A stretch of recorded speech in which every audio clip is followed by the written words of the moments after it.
Assalamualaikum warahmatullahi wabarakatuh. Sahabat-sahabat Dialektik TV dimanapun Anda berada, jumpa lagi dengan kami. Kali ini kami akan membahas kembali tentang Syekh Subakir dan Eyang Sabdo Palon. Tapi kali ini kita akan fokus ke Eyang Sabdo Palon. Eyang Sabdo Palon ini ada suatu kisah tentang Sabdo Palon nagih janji. Beliau dikisahkan akan menagih janji setelah 500 tahun, di mana umat Islam ini melakukan pelanggaran kesepakatan yang sudah disepakati antara Syekh Subakir dan Eyang Sabdo Palon. Sekarang kalau kita lihat, banyak umat Islam yang menentang budaya Jawa, menjadikan agama dan budaya menjadi sesuatu yang terpisah dan saling bertentangan. Akhirnya menimbulkan, misalnya mengatakan bahwa wayang itu haram, lalu mengatakan sedekah bumi, sedekah laut itu syirik. Ada ungkapan-ungkapan seperti itu. Sehingga memakai keris itu syirik. Nah, itu kan adalah suatu doktrin-doktrin keagamaan baru yang keluar dari kesepakatan. Nah, disinilah disebut Sabdo Palon nagih janji. Sehingga ketika Sabdo Palon nagih janji ini, salah satu cirinya adalah adanya gunung meletus di Jawa Tengah. Nah, kalau kita tahu ada beberapa peristiwa gunung meletus ya.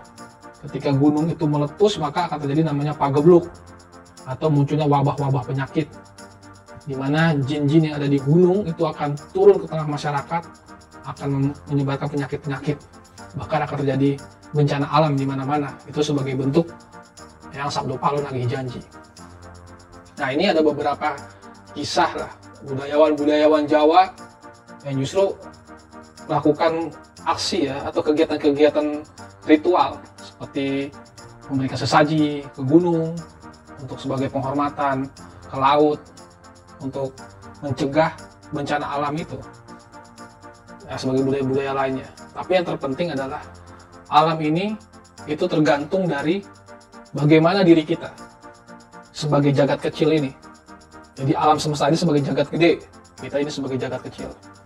Nah, kita harus menjaga diri kita ini untuk senantiasa menjaga ajaran Islam yang sesuai dengan ajaran Nabi Muhammad SAW dan yang diteruskan oleh para penyebar agama Islam, yaitu Wali Songo. Islam yang diajarkan Rasulullah diteruskan oleh Wali Songo. Itu adalah Islam yang rahmatan lil alamin, Islam yang toleran, Islam yang moderat. Maka dari itu kita tidak boleh menghina atau menyerang atau menyingkirkan budaya-budaya lokal, tapi kita harus menghargai selagi tidak bertentangan dengan akidah. Contohnya misalnya keris. Apakah keris ini sebagai suatu bentuk penyalahgunaan akidah? Kan ternyata tidak. Bagaimana Pangeran Diponegoro menggunakan keris, bagaimana raja-raja Jawa yang kerajaan Islam ya, itu raja-raja yang memegang keris, Sunan Kalijogo memegang keris. Artinya keris itu menjadi suatu senjata atau bisa dikatakan juga simbol yang dipakai para tokoh-tokoh muslim. Tapi banyak kelompok-kelompok yang Islam yang mengatakan bahwa keris ini adalah benda yang syirik. Nah, ini harus kita benahi kembali. Kita harus melakukan pemakanan-pemakanan ulang. Bahkan ada lukisan Fathahillah, seorang ulama yang mengusir Portugis dari Sunda Kelapa ya, dari Batavia. Nah, itu beliau dalam lukisan itu menggunakan keris ketika menaiki kuda. Artinya seorang ulama itu, seorang waliullah itu juga menggunakan keris dalam berperang. Nah, kemudian muncul tokoh-tokoh baru yang mengatakan bahwa keris itu adalah benda yang syirik. Dan juga misalnya tradisi sedekah laut sebagai bentuk rasa syukur terhadap laut yang sudah memberikan ikannya, terus memberikan keamanan untuk para nelayan, itu dianggap sebagai suatu ritual yang syirik juga. Padahal sedekah laut ini bukan sesuatu yang syirik.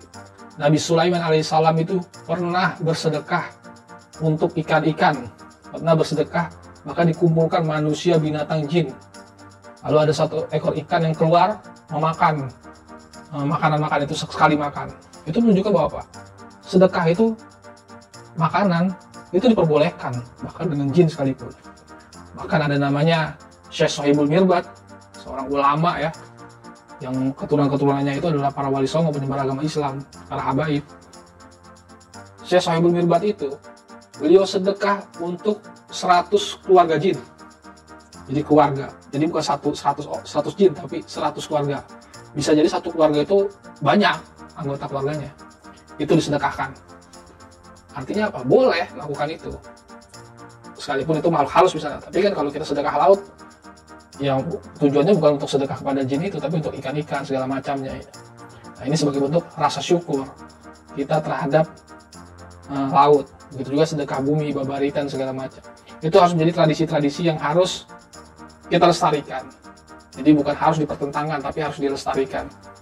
Dan jangan sampai kita dimasuki paham-paham impor dari luar yang tidak menginginkan budaya dan Islam ini menjadi satu kesatuan, menjadi akur. Nah, itu kita harus menolak itu semua. Baik, sahabat, sekian dari saya. Semoga bermanfaat. Assalamualaikum warahmatullahi wabarakatuh.